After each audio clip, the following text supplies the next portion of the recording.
Because you're only as good as the last envelope you drop. Yeah, good point. Good point. How many times have you heard the story? You know, when you go in that life, it's going to be 6 of your friends that do it to you. Yeah.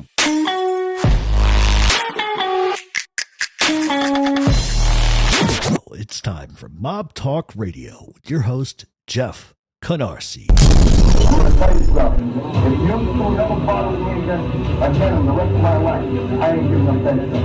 I can't. There's good friends of mine out on the place. Well, he's the boss, you have to do his stuff. That's why I said to you before, you don't understand what the boss is your boss.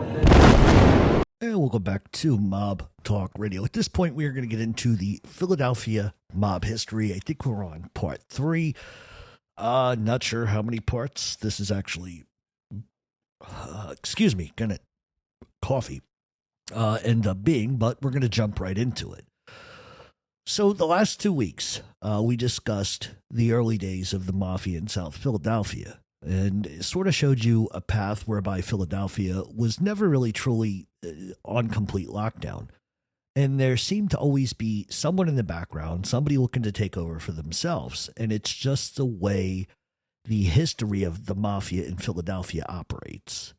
It's just always been that way. And the total stability that they would only really have wouldn't come till Bruno. And as we know, eventually that would taper off too.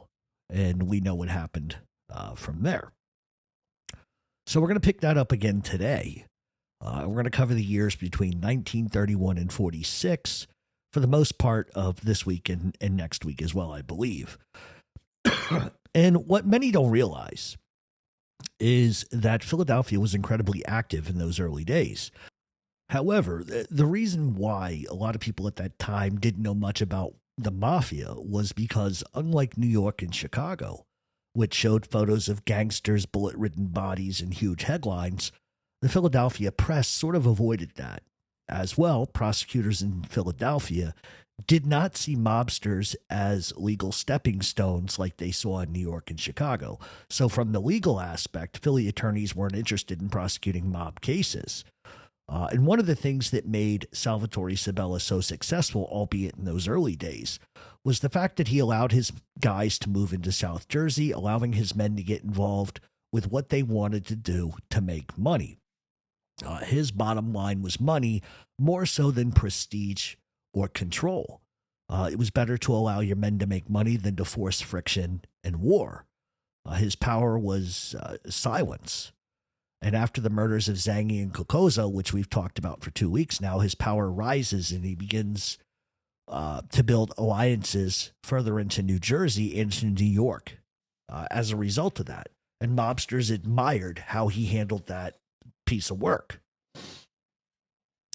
Another facet, which still happens today, and even happened in the old days, even up to the 1990s. And I'm not going to go into those specific details, but you know, guys also wanted Sabella's attention. And guys would kill guys to impress him. Leonard Nicoletti, Frank Piccolo, and James Fleury killed a guy just for the sake of trying to impress Sabella and get on his radar. And what also helped the Mafia in Philadelphia was the anti-Semitic viewpoints of Jewish people.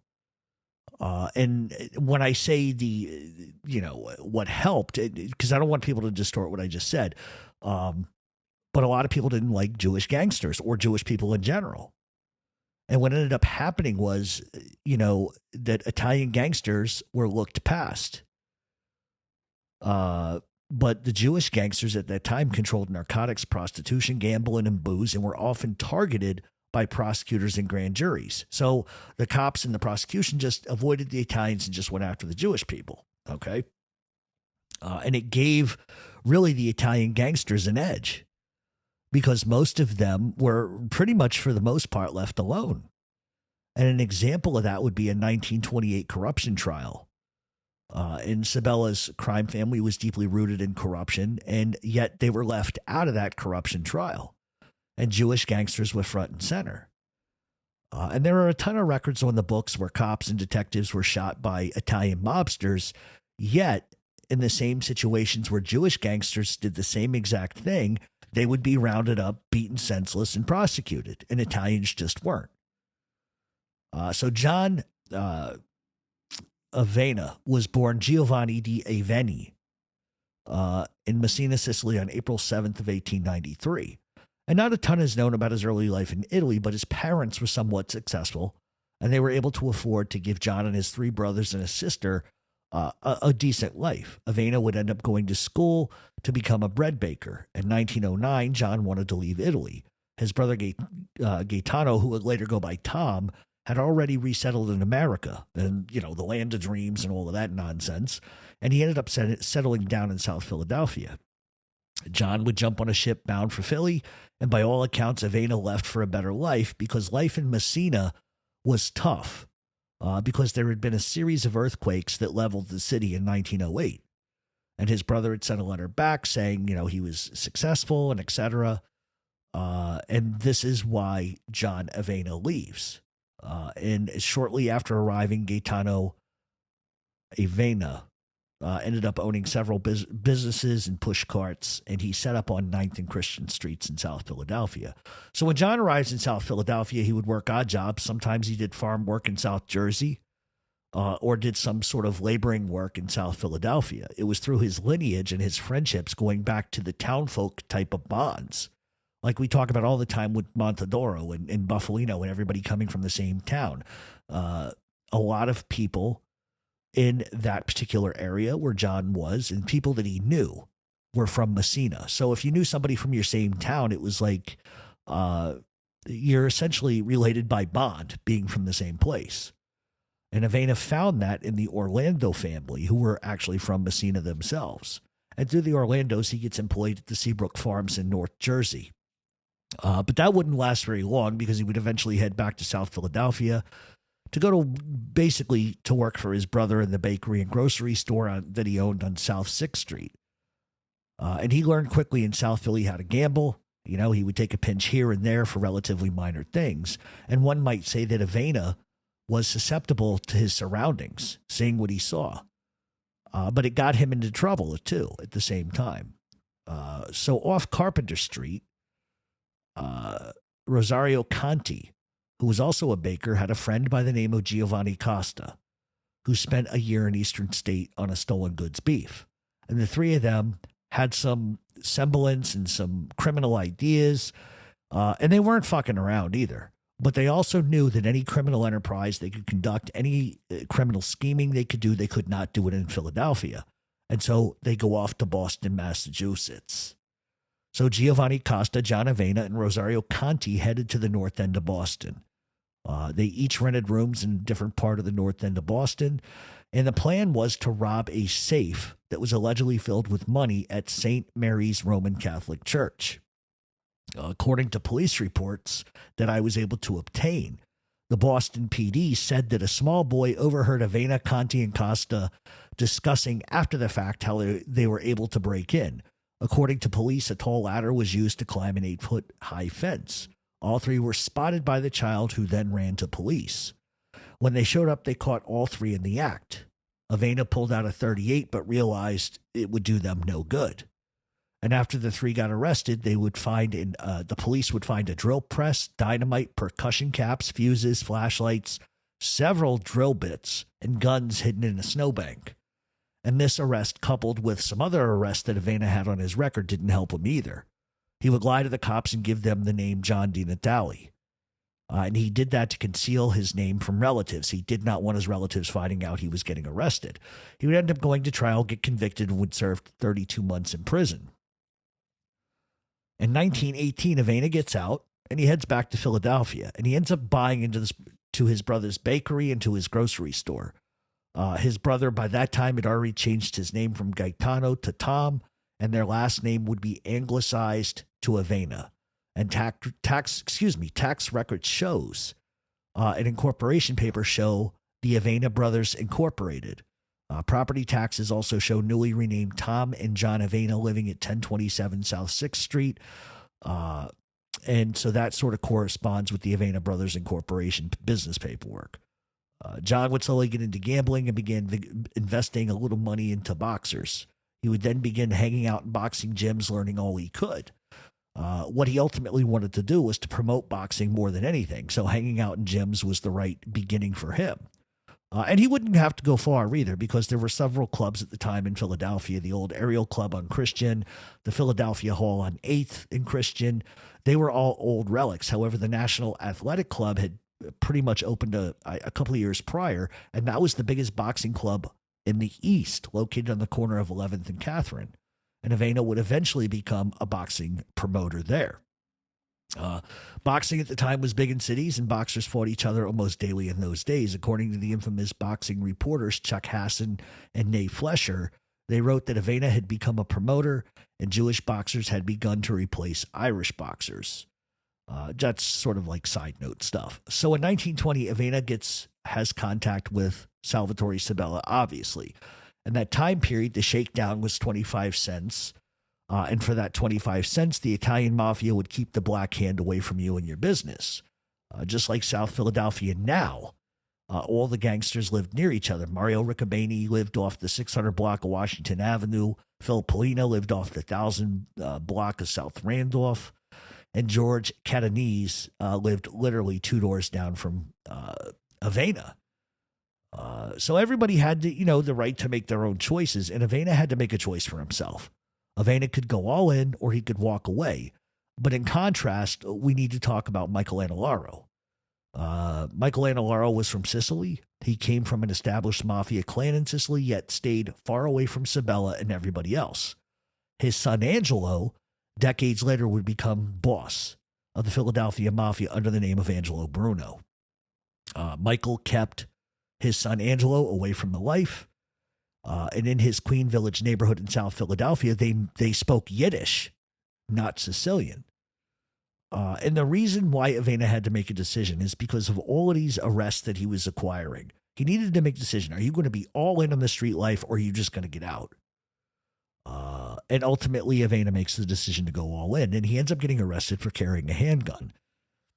And what had happened is somebody in Philadelphia saw the gun, saw him carrying a gun, and ran to the cops and ratted him out immediately, which would have been a parole violation for the Boston stuff. And as a result of that, he would be returned to Boston, and he was forced to go back and finish his prison sentence. But the fact that nobody bribed the police and nobody attempted to sully the snitch in that case lends itself to Avena likely not actually being an inducted member of the Mafia at that time, just merely being an associate. However, by 1923, that would be a little different. Somebody had been keeping close tabs on Avena, watching him in the streets, and ends up passing his name on to Salvatore Sabella as somebody they should probably work with. And Avena, not being from Western Sicily, was really a complete departure from Sabella and how Sabella recruited people. And this was sort of the trending point for Philadelphia and South Jersey from here on out, at least historically speaking, from the aspect of guys all being from Western Sicily. Decades later, Harry Riccobene, and I have those FBI reports, would tell the FBI that their qualifying process was that men of honor became such in a large part through heredity, but not in the same way as aristocracy. There is observation. The elders watch the younger guys, and whoever stands out as the smarter and the smarter and the tougher than the rest, someone who's willing to listen to the older guys who are more experienced and not buck the system, those were the men the Mafia wanted to add to their families. And so by the mid-1920s, Avena ends up getting married, and he roots himself deep into the Mafia. According to a limited press release about Avena in those days, he was allegedly shot in the leg in 1925 as a result of some bootlegging disagreement. And the paper actually reported that Avena had been shot by Salvatore Sabella, which both Sabella and Avena denied. And this would be followed by several raids by police on Avena's store, which he owned with his brother Tom on South 12th Street. And sort of what I was able to sort of find is it looks like Avena officially gets inducted in 1926. However, I don't have a piece of paper or a photograph, but that's more based on the circumstances at the time in Philadelphia. And Avena begins to get his public notoriety from the hits on Joe Two Guns, Joe Corrado, and Claire McCabe, but not for the reasons that you would suspect. Two Guns Joe, who was 25 at the time, was shot in broad daylight. Corrado was a fucking menace in South Philadelphia, and McCabe was wanted all over the city for multiple robberies. And when those hits took place, it was off of Montrose and 12th, which is where Avena first had a first-person view of everything going on the streets because his cigar store was located there. This was basically his front for liquor distribution. And police would later say that Chris Leonetti, who lived at 916 South 12th, admitted to the shootings himself, but was never brought to trial. And it turns out decades later that both Corrado and McCabe were actually trying to kill Avena that day. And two detectives who were standing nearby shot and killed Corrado and McCabe. And it means that those detectives were actually protecting Avena. And this is what leads us to the suspicion that Avena was made within Sabella's family, because in those days, beat cops or detectives would have just let them kill each other. Not everybody liked, the gangster stuff, but the fact that the cop stepped up and protected him tells you his status in the streets, right? And just with that new status, not everybody liked it, right? And this directly sort of corresponds to the history of Philadelphia even through today. So the Corrado and McCabe hit was the first attempt on Avena's life. The second would come not 6 months later in July. And he was in the same location, was shot 3 times. He was shot in the back, the thigh, and the shoulder. A nearby neighborhood woman by the name of Miss Bianchuli, who was out shopping, would be shot in the neck as a bystander. As police rushed to the scene, they spotted 4 or 5 guys get into a sedan and take off. Avena would be rushed to Howard Hospital in critical condition. But yet somehow Avena would survive that. In 1927, Avena would be walking into a restaurant off 8th Street near Christian. Gunfire would erupt, and he was shot in the shoulder and the spine. He would refuse to talk to the police, and the police called it a bootlegging feud. Avena would be involved in 5 shootings in less than 2 years. And oddly, Avena never shoots back. He didn't carry a gun. And he was not like other guys in that life who always carried a piece. He refused to. But moving forward or back to the Muskie Zangi hit, which in the Kokoza hit, which we've talked about, Avena was right there to help Sabella. So in those days, Avena showed he was a stand-up guy. He's going to go to war with Sabella to help Sabella win. And it was Avena who gave Muskie the Judas greeting. And when he does that and kisses him on the cheek, it identifies him to the other shooters that are standing by. And what's interesting is Avena would be arrested for that murder. If you remember, he was arrested for that. So after the deaths of Zangi and Kokozo, the authorities went around looking for the car that was used in this alleged hit, and they found it off Passyunk and Reed in front of the cigar store that Avena owned. Police arrested all the men sitting outside playing cards who swore that they were there all day. And those men were Mike Romeo, Joe Regnetta, Leonard Galante, and Joe Caro. Later that night, the cops would show up at John Scopoletti's home based on information they heard, and they find Avena sitting on the front stoop, and they arrest him. Then they take him back inside of the house. And what happens is they would find 5 sawed-off shotguns and handguns and ammo. And while they're there, the phone rings. A detective would pull out his snub-nosed .38 and put it to the head of Scopoletti's cousin and told him, "You answer the phone, hold the receiver so I can hear." And while listening, Detective Baldino hears John Scopoletti on the other end of the phone asking if the coast is clear and to take down a phone number and call this number if there were any issues if the cops ever showed up. So they're indicting themselves on the phone. Typical of South Philly, I got to tell you. And so, of course, they arrest everybody. And once they do the lineup, Zangi identifies Avena. And Zangi would then explain to the cops that he was marked for death because he sold his cafe, a cafe by the name of Tosca Cafe on 9th and Fitzwater, to one of Avena's pals, which enraged Avena. But we also know the other side of that Zangi was asking for fucking money and wasn't paying people back. So that's his excuse as to why why his brother got killed and why they were looking to hurt him. So there's two sides of the coin there. So on June 16th of 1927, cops would question a made guy by the name of Andrea Restucci and Mike Macaluso. Police believed that both bought off Muskie for $50,000. Because if you remember when we talked about it last week, Avena paid this guy off to get out of Philadelphia and not testify against everybody. And if you remember, he took off to the suburbs in Philly and then came back and fucking ratted on everybody anyway. Right? But police believed that the Macaluso and Restucci were the ones that paid him off. And Macaluso would tell the cops that days before he witnessed Zangi taking Restucci aside and speaking to him in private. And he knew nothing else about the matter. And the cops really could do nothing about either one of these guys, Macaluso or Restucci, because there was nothing to prove. So they dropped them as potential witnesses.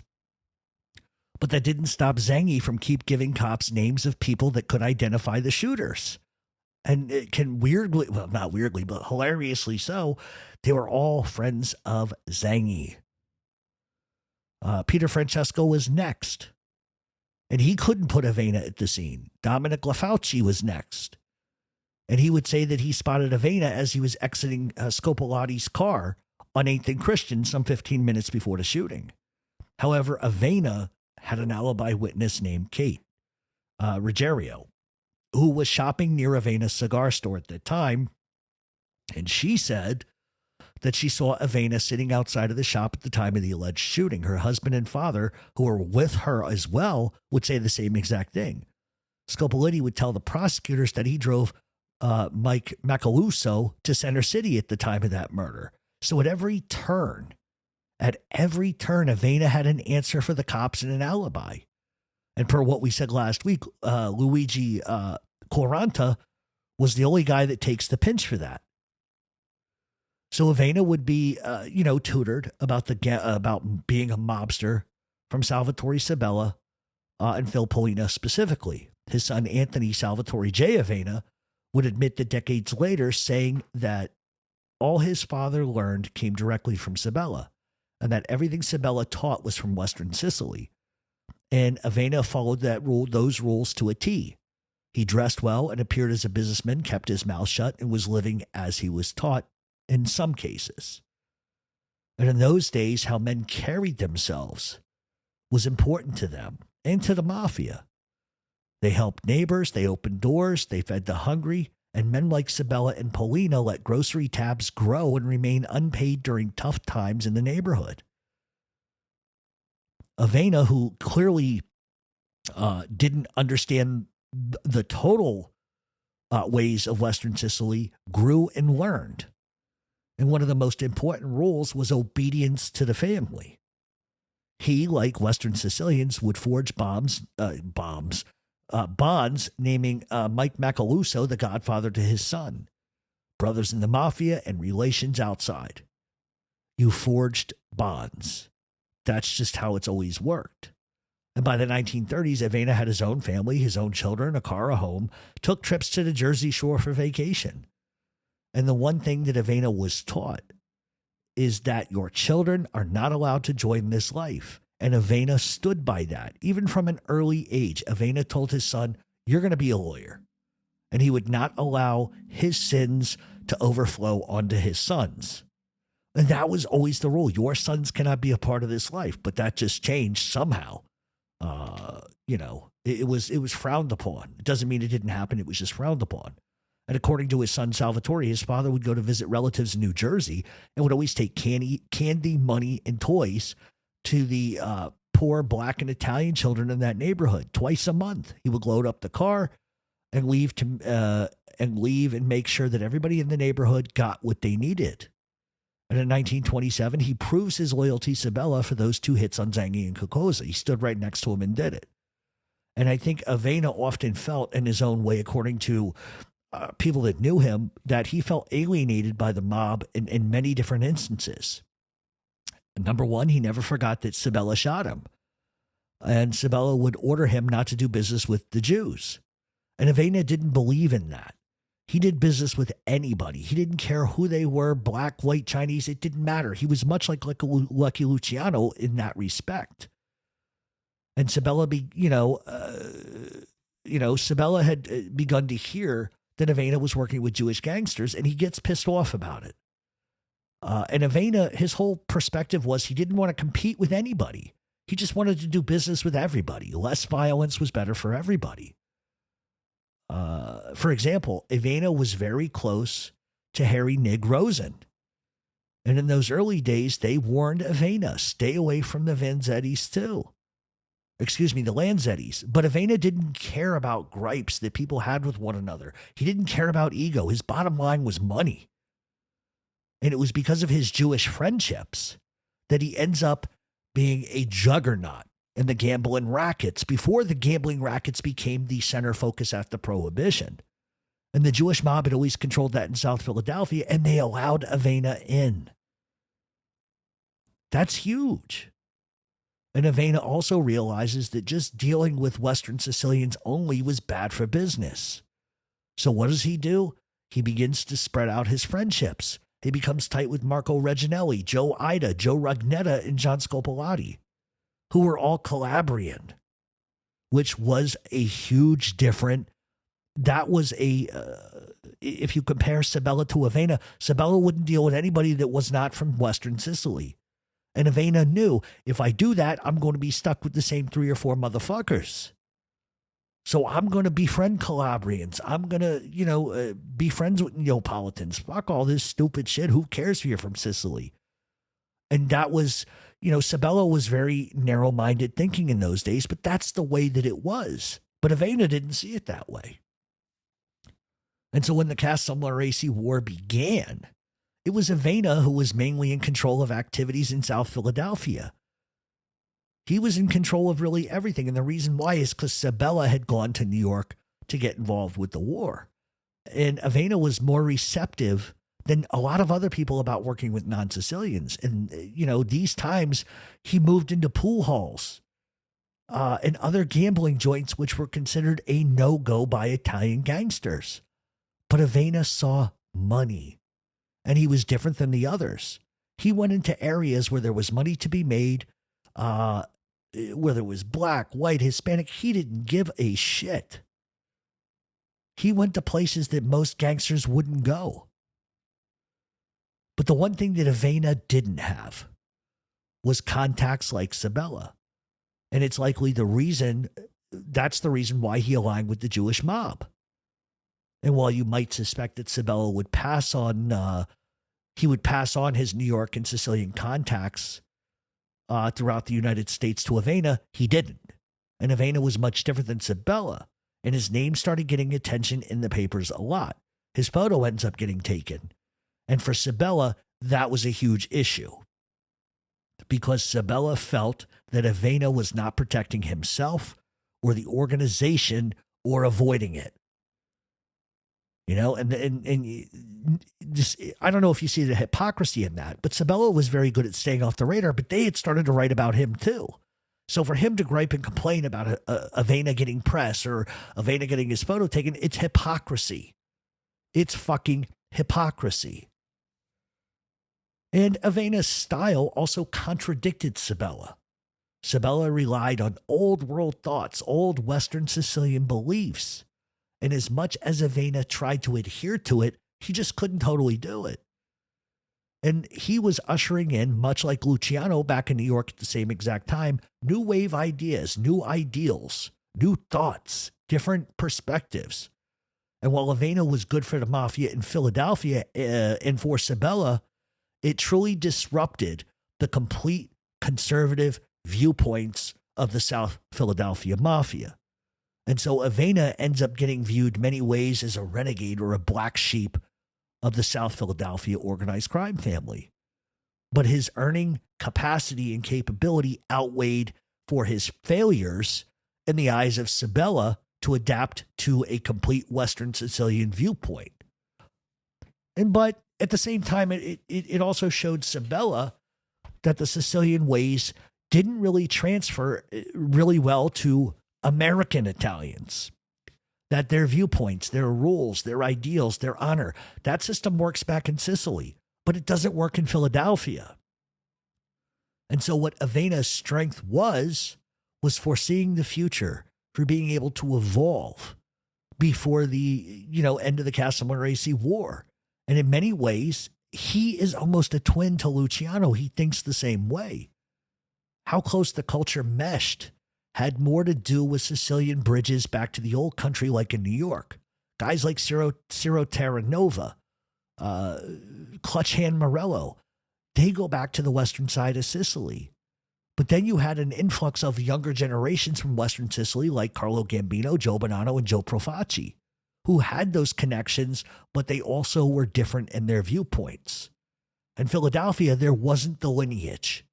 There wasn't the lineage to propel itself and to initiate men from that area. So in other words, they couldn't draw the lineage back, which only goes to prove what I've been saying for 10 years about South Philadelphia being completely and utterly fucking removed from Sicily. John Staffa, a good example. John Staffa arrives, expects everybody to act like it's Sicily. These are American Italians who grew up in South Philadelphia. They don't understand the concept of Western Sicily. You cannot force that onto people and expect them to get it. And that's sort of my example for that. So with the war back in Brooklyn going on, the focus purely became about money. The traditions were no longer the focal point. Old guard Sicilians put honor above everything else. But the new wave of gangsters were economically determined. Honor became attached to wealth, which is exactly where Maranzano and Joe Masseria went wrong. Honor was supposed to be upheld for integrity, but now honor was based on the almighty dollar. And that's the big shift in organized crime. And when the Mafia is reformed in September of 31, Sabella recognizes the change coming, and he wants out. He steps aside. And Avena, 1 year younger at 39, steps into the role. And many within the Philadelphia Mafia did not like it, and they hold their tongues. Harry Riccobeni would say to the FBI years later that Avena was fair, but he was strict. He was feared, but he was respected. He was a real gangster. And that's the point. So when we talk about this narrative about mob bosses, honor, and integrity, there is a major difference, because in the old days, insulting a man was, disrespectful to his honor and his integrity. And that's when somebody would get killed. But then it sort of transcends into, oh, my honor's been insulted because you robbed me out of a deal for 50 grand. That's the difference between the beliefs. And so Avena just didn't step in and have an easy go of it either. There were those within Sabella's ranks, the rank and file guys, who objected to Luciano's new structure and format. And there were those who didn't favor Avena taking over either. And in contrast, Avena was more approachable than Sabella, more liberal, and less demanding. In 1931, when Avena becomes the official recognized boss under Luciano's new format, gambling has just become the new juggernaut. And Avena's contacts within the Jewish Mafia made it a completely easy transition. And it was great for Avena because Prohibition had ended in 1933 and the mob needed another way to make its $1 million. And the majority of those who were bootleggers during Prohibition became bookmakers overnight.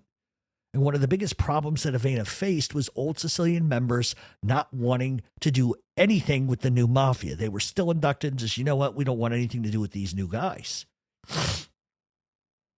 Old Sicilians had business fronts, legit companies, and the new wave of gangsters refused to insulate themselves in that way and didn't have the acumen to hide their money. New members would come from Calabria, Naples, Sorrento, and other Italian enclaves, and it was a completely different look. And even the prospect rules changed. Prior to Luciano taking over, you didn't have to commit a murder. Under the new Cosa Nostra, under the new La Cosa Nostra brand, you had to commit a murder to gain entry. Prior, honor is what the Mafia cared about most of all. Meetings and sit-downs were in Sicilian. Now they just became Italian. And honor was based on money. And it would take 30 years for the new rules installed by Luciano to be fully integrated into the new mob we know as La Cosa Nostra.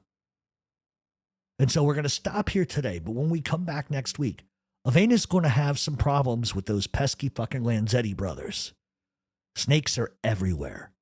And Avena has to watch his back. And for all that Avena was attempting to do, his life was about to end.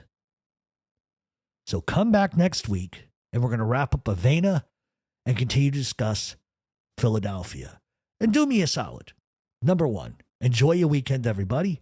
Number 2, like, share, and subscribe everything we have on YouTube. And do me a solid. If you're enjoying the South Philly stuff and you're learning stuff you didn't know before, reach out to us at mobtalkradioshow@gmail.com and let us know what you think. All that being said, we're going to get out of here for this week. I'm enjoying the South Philly stuff. I really am. I'm learning a lot as I go. And if I wasn't learning anything, it would be sort of pointless to do this. But like my grandfather said, he always said 2 things before I left the house. I love yous, and go out and learn something. See everybody next week, same time, same bat channel.